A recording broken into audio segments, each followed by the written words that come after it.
Сәлем барлықтарыңызға. Абай және Қызылорда облыстарында СПФ ұйымдастырған 9-11 класс оқушыларына арнап өткізілген олимпиада есептерін шығаруды жалғастырамыз. Өткен сабақта сэндвичтер деген есепті шығарып едік. Енді келесі есеп в поисках места деген есеп екен. Сол есепке өтейік.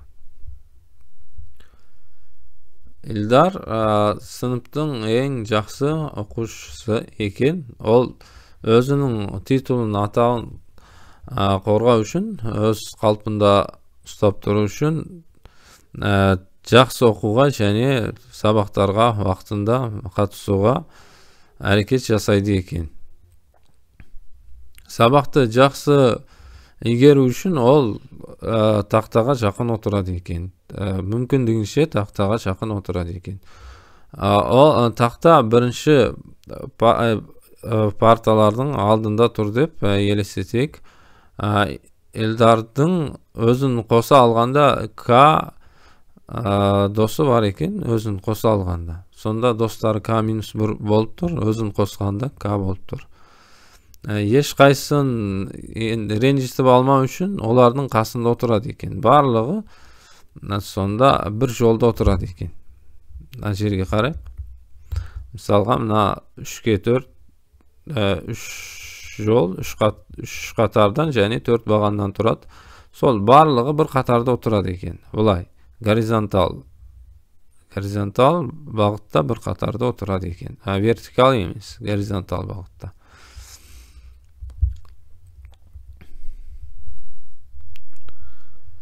Енді онда істемейтін болса, барлығы бір қатарда отырмайтын болса, онда бір жолда отырмайтын болса, олардың кейбіреулері ренжіп қалуы мүмкін екен. Сондықтан ол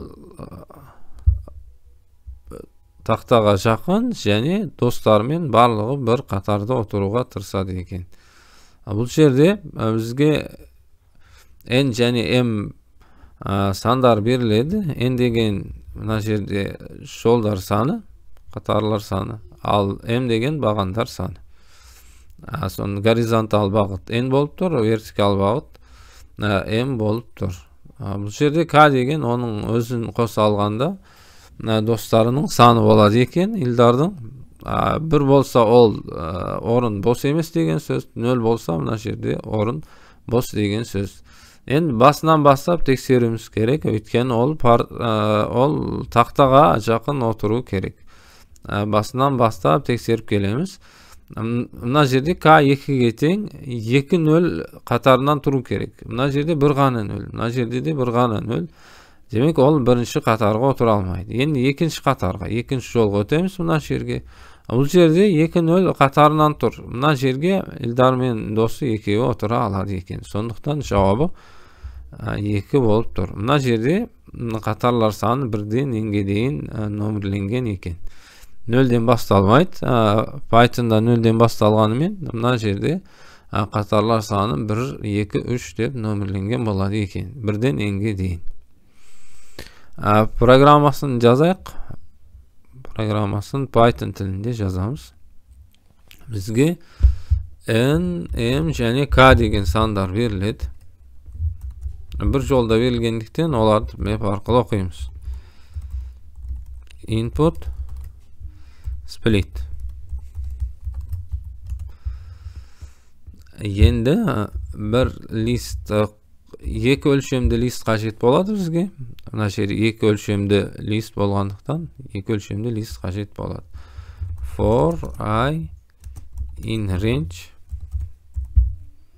Бізде N жол бар, N рет оқу керек. A-ға қосып отырамыз. Append. Әр жолда тағы лист беріледі. Ол лист оқып, 2 өлшемді A деген листке қосып отыру керек. Бүтін санға ауыстырсам да болады, string түрінде қалдырсам да болады. Бүтін санға ауыстыра салайын.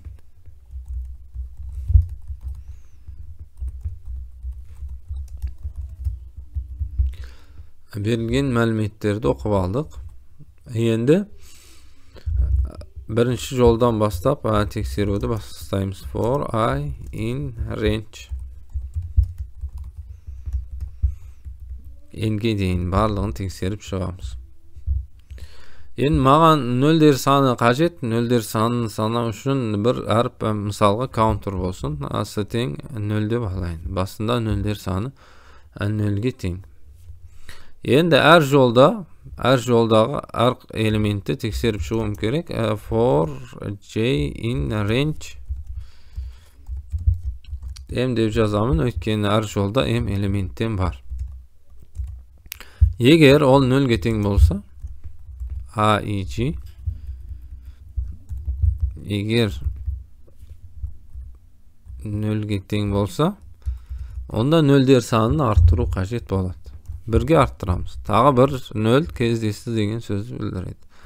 Бірге арттырып болған соң, бізге қажетті мөлшерде нөлдер шығатын болса, с тең k-ға теңескен кезде программа жауапты шығарып, программаның жұмысын аяқтау керек.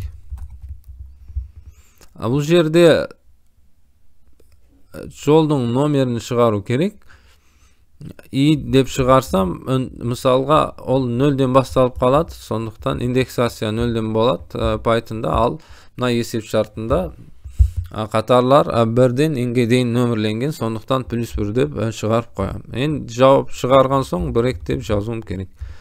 Break деп жазсам, мына циклдан шығады, бірақ мына циклдан шықпай қалады. Мына цикл аяқталған соң тағы бір break деп жазуым керек. Немесе мына жерге бірден exit деп жаза салсам да болады. Екеуін де тексеріп көреміз. Break болды. Енді ол 0 болмай қалуы да мүмкін. 0 болмай қалған жағдайда не істеу керек? Мысалға мына жерде 0 жоқ, 1 тұр, иә? Немесе мына жерде 1 тұр. Әрқашанда 0 бола бермейді. 1 болатын жағдайда қарастыруымыз керек. 0-дер болып, сосын 1 болып қалуы да мүмкін. Сондай жағдайда 0-дер санын қайтадан 0-ге теңестіріп қояды екенбіз.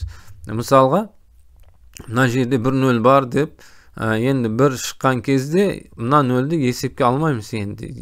Өйткені 0-дер қатар тұру керек. Мына жолда 2 0 бар деп айтуға болмайды. 0-дер саны мына жерде 1-ге тең болды. 1 кездескен соң қайтадан 0-дер санын 0-ге теңестіріп жіберіп, басынан қайтадан санайды екенбіз. Тағы бір 0 кездесті деп. Енді мына брейкпен шығып кетеді мына жерден. Брейктен шыққан соң, брейкпен мына for j in range мына екінші мынадан шығып кетеді, ішкі циклдан. Ал енді сыртта тұрған мына for I in range циклынан да шығып кету үшін мына жерге тағы бір рет жазып қойсақ болады. If s тең k болса, break деп қойсақ болады.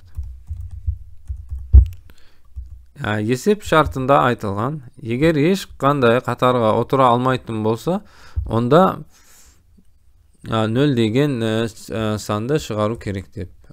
Мына жерге мына бірінші цикл брейкпен аяқталып шықпайтын болса, сонда мына басындағы for'ның else-сіне print 0 деп жазып қоямыз. Print 0. Тексеріп көрейік.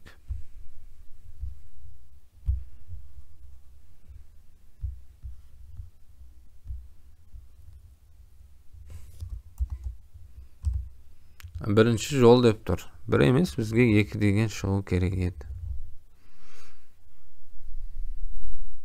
Мына жерде L болып қалды. L емес, S болу керек. L S-мен белгілегенбіз.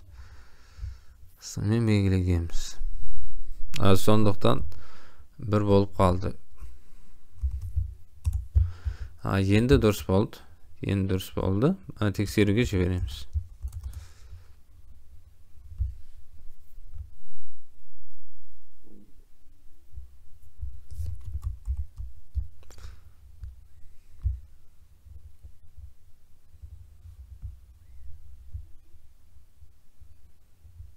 Тексеріп жатыр.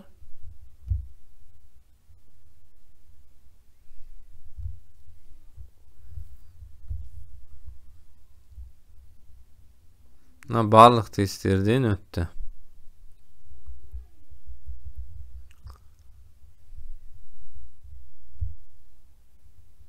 мына шыққан есептер мынандай жасыл галочкамен көрсетіп тұрады екен. Бұл есеп шықты. Сонымен бүгінгі сабақ аяқталды. Келесі есептерді келесі сабақтарда шығаратын боламыз. Сау болыңыздар.